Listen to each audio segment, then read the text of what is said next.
I wish we'd stayed.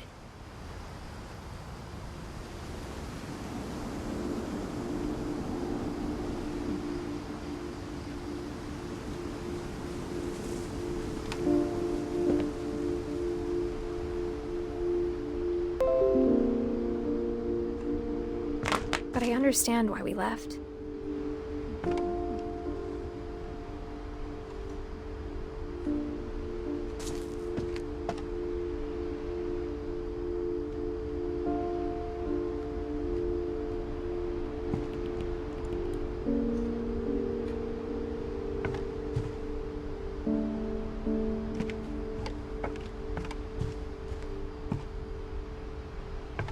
My mom ended up leaving everything behind.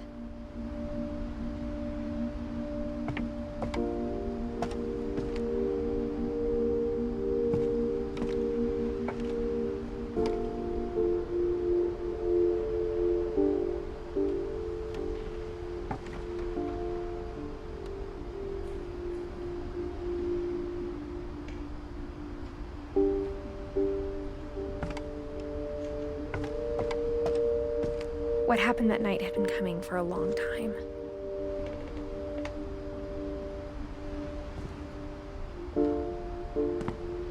Maybe it should have come sooner.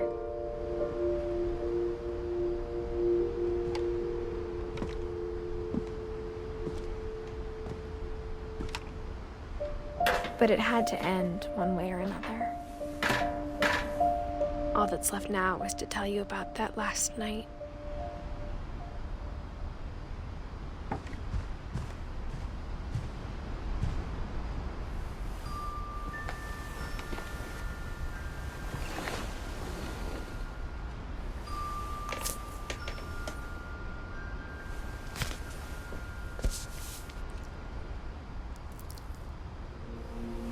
That whole last day, Edie just watched us pack and didn't say a word. Until supper, when she raised her glass and said, "To our final night together, and all our final nights apart." Grandma, you know what I said about alcohol. Some of your medications are very Edith, specific. I left a present for you in the hallway. Why don't you go open it? The grown-ups have to argue now. I'm sorry, you're right. We're all leaving tomorrow. Let's just enjoy our last... I'm not leaving. Edith, you're excused.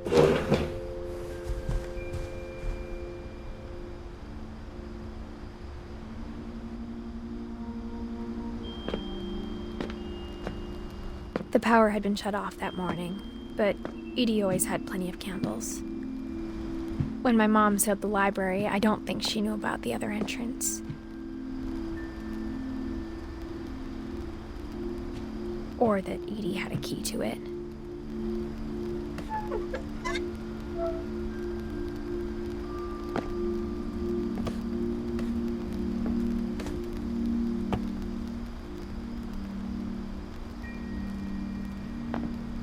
That thing you're afraid of isn't going to end when you leave the house.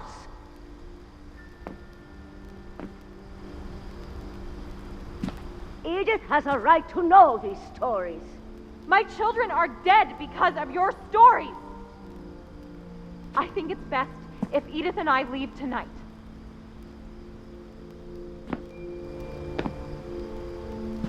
We'll have the nursing home send a van for you in the morning, okay?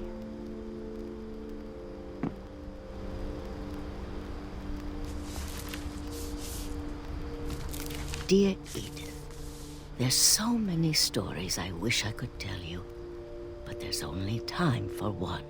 This is about what happened on the night you were born. That night, the tide went way, way out.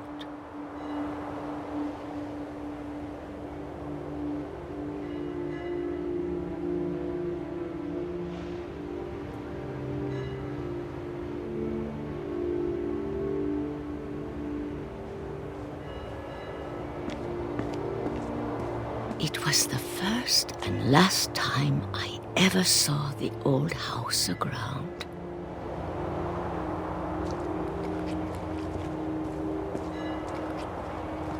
There'd been an earthquake out in the middle of the ocean. They called it the lowest tide in 1,000 years. God, it smelled awful. You know, I've seen that house every day of my life.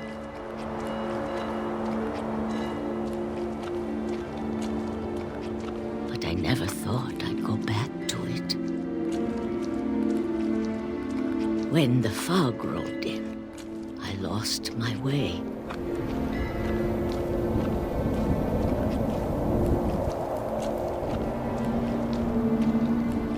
I got turned around.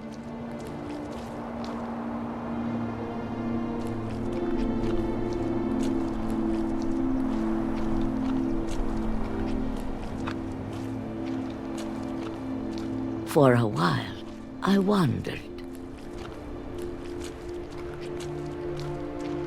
I started seeing things.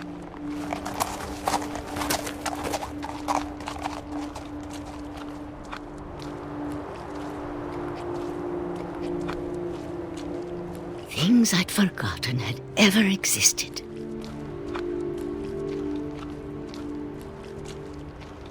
But when I saw them, they felt like old friends.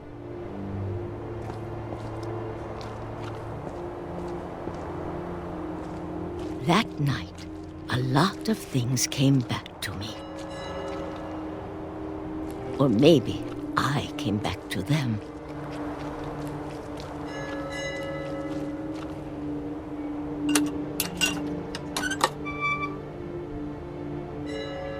Things I can't explain, but that I need you to try and... Edith, what are you doing in here? It's mine. Edith! Mom, you're gonna rip it! Let go! I kicked and screamed, but Mom dragged me to the car.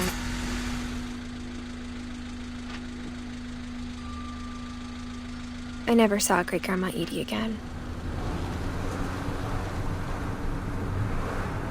The next morning, the van came to pick her up, but she was already gone. After that, we moved around a lot.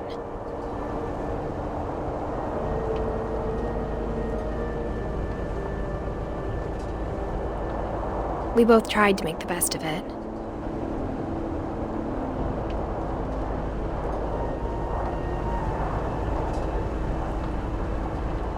A few years went by.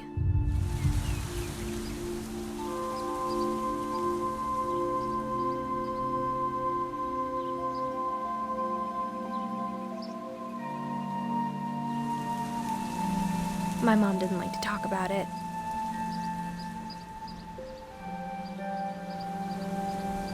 But she started getting sick a lot. The rest happened pretty quickly.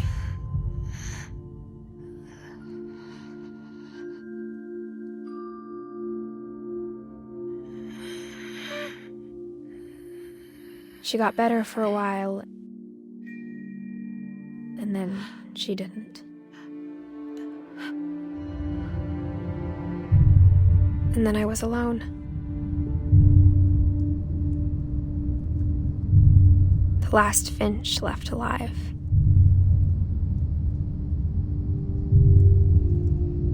Until I found out about you. I'm still not sure what to tell you about all this. If we lived forever, maybe we'd have time to understand things. But as it is, I think the best we can do is try to open our eyes. And appreciate how strange and brief all of this is.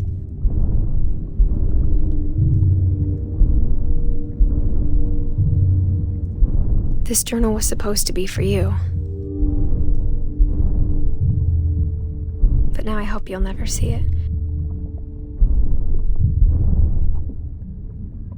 I just want to meet you and tell you all these stories myself. But I guess if you're reading this now,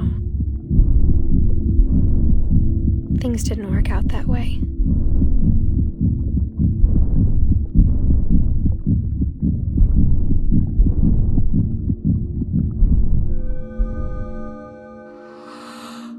This is where your story begins. I'm sorry I won't be there to see it. It's a lot to ask, but I don't want you to be sad that I'm gone. I want you to be amazed that any of us ever had a chance to be here at all. Good luck.